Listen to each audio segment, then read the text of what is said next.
ಸರಿ, ಈ ರೀತಿ ನಾನು ಬರೀ ರಂಗಭೂಮಿಯಲ್ಲಿದ್ದೆ. ಅದರ ಮಧ್ಯದಲ್ಲಿ ನಮ್ಮ ಸ್ನೇಹಿತರೊಬ್ಬರು ಗುರುಪ್ರಸಾದ್ ಅಂತ ಇದ್ದರು, ಚಲನಚಿತ್ರ ನಿರ್ದೇಶಕರವರು. ಅವರು ಒಂದು ಸಿಡಿಕ್ಬೇಡ ಸಿಂಗಾರಿ ಅಂತ ಒಂದು ಫಿಲಮ್ ತೆಗಿತಾಯಿದ್ರು. ರಾಮಚಂದ್ರ ಬಾ ಒಂದು ಪಾತ್ರ ಮಾಡಿರಂತೆ. ಅದರಲ್ಲೊಂದು ಪಾತ್ರ ಕೊಟ್ಟರು, ಸಿಡುಕ್ಬೇಡ ಸಿಂಗಾರಿ ಅಂತ. ಅದು ಚೆನ್ನಾಗಿ ಬಂತು. ಆಮೇಲೆ ಆಹಾ ಬ್ರಹ್ಮಚಾರಿ ಅಂತ ಒಂದು ಮಾಡಿದ್ರು, ಅದರಲ್ಲೂ ಒಂದು ಪಾತ್ರ ಕೊಟ್ಟರು, ಅದು ಚೆನ್ನಾಗಿ ಬಂತು.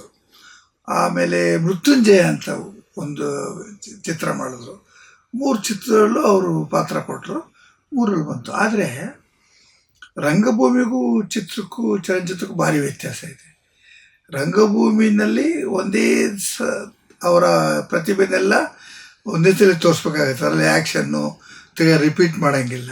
ಆದರೆ ಚಲನಚಿತ್ರದಲ್ಲಿ ಒಂದು ಸೀನ್ನ 10 ಸಲ ಮಾಡ್ಬೋದು. ನನಗೂ ನೋಡಿ ನೋಡಿ ನೋಡಿ ತಲೆ ಕೆಟ್ಟೋಯ್ತು. ರಂಗಭೂಮಿನೇ ವಾಸಿ, ಚಲನಚಿತ್ರಕ್ಕಿಂತ ರಂಗಭೂಮಿ ತುಂಬ ವಾಸಿ. ಯಾಕೆಂದರೆ ಏನೇ ಇದ್ದು ಪರಿಪಕ್ವ ಆಗಬೇಕು ಅಂದರೆ ಭಾಳ ದಿನ ತಗೊಳುತ್ತದು.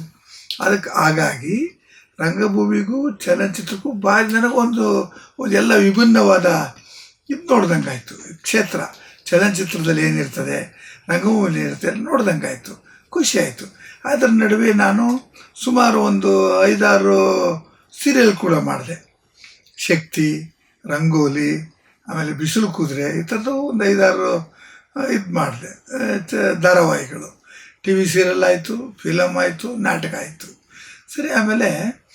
ಸರಿ ನಮ್ಮ ಸ್ನೇಹಿತರು ಭರತ್ ಭಾಗವತರ್ ಅಂತ, ತಮಗೆಲ್ಲ ಗೊತ್ತಿದೆ, ಭರತ್ ಭಾಗವತರ್ ಅಂತ ಇದ್ದರು. ಅವರು ರಾಮಚಂದ್ರ ಒಂದು ಫಿಲಮ್ ಮಾಡೋಣ ಮಾಡ್ತಾಯಿದ್ದೀವಿ, ಏನೊಂದು ಪಾತ್ರ ಮಾಡಬೇಕು. ಸರಿ ಆಯಿತು, ಒಳ್ಳೆ ಪಾತ್ರನೇ ಕೊಟ್ಟರು ನನಗೆ. ಸರಿ, ಅದರಲ್ಲಿ ಕೊನೆಯಲ್ಲಿ ಏನು ಮಾಡಿದ್ರು, ಫಿಲಮಲ್ಲಿ ಮಾಡಿದೆ, ಒಳ್ಳೆ ಹಾಸ್ಯ ಪಾತ್ರ ಕೊಟ್ಟಿದ್ದರು, ಕಾಮಿಡಿ ಮುಗಿಯೋದು. ಕೊನೆಯಲ್ಲಿ ಅದು ಸ್ವಲ್ಪ ಹಣಕಾಸಿನ ಮುಗ್ಗಟ್ಟಿಂದ ಸ್ವಲ್ಪ ಹಾಗೇ ನಿಂತ್ಕೊತು. ಆ ಟೈಮಲ್ಲಿ ಭರತ್ ಭಾಗವತರಿದ್ದರು, ರಾಮಚಂದ್ರವರೇ ದಯಮಾಡಿ ಒಂದು ಸ್ವಲ್ಪ ಹಣ ಹಾಕಿದ್ರೆ ನಿಮ್ಮ ದುಡ್ಡು ಫಿಲಮ್ ಸ್ಟಾರ್ಟ್ ಆಗಿದ್ರೆ ಮುಂಚೆನೇ ಸಿಕ್ಬಿಡುತ್ತೆ, ನಿಮಗೆ ರೈಟ್ ಸಿಕ್ಕುತ್ತೆ. ನನಗೊಂಥರ ಆಸೆ, ಖುಷಿ. ಆಗ ಬರೋ ದುಡ್ಡೆಲ್ಲ ಏನೋ ಸ್ವಲ್ಪ ಅಡ್ಜಸ್ಟ್ ಮಾಡಿ, ಇರೋದ್ರಲ್ಲಿ ಎಷ್ಟು ಅಂತ ಹೇಳೋಕ್ಕಾಗಲ್ಲ, ನಾನು ಇರೋದ್ರಲ್ಲೇ ಒಂದಷ್ಟು ದುಡ್ಡನ್ನ ಅದಕ್ಕೆ ಹಾಕಿದೆ.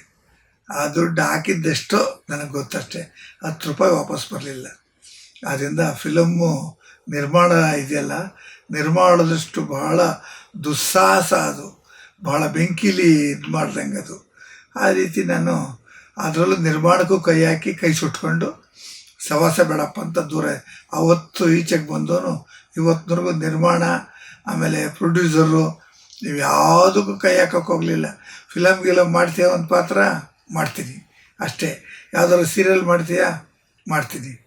ನಾಟಕ ಮಾಡ್ಕೊಂಡು ಆರಾಮಾಗಿದ್ದೀನಿ, ಜೀವನ ಸಾಗಿಸ್ಕೊಂಡು ಹೋಗ್ತಾ ಇದ್ದೀನಿ. ಅದೇ ನಿರ್ಮಾಣ ಮಾತ್ರ ಕೈ ಹಾಕಕ್ಕೆ ಹೋಗಬಾರ್ದು.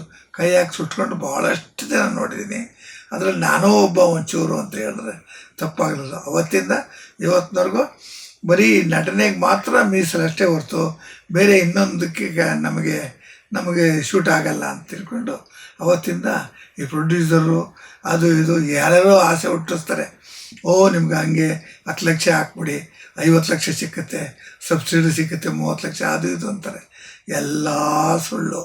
ಬರೀ ದೂರದ ಬೆಟ್ಟ ನೋಡಿ ಏನಕ್ಕೆ ಅಂತ ಇದಕ್ಕೆ ಕೈ ಹಾಕೋಕ್ಕೆ ಹೋಗಲಿಲ್ಲ. ನಾನು ಅವತ್ತಿಂದ ಇವತ್ತಿಗೂ ನೆಮ್ಮದಿಯಾಗಿದ್ದೀನಿ.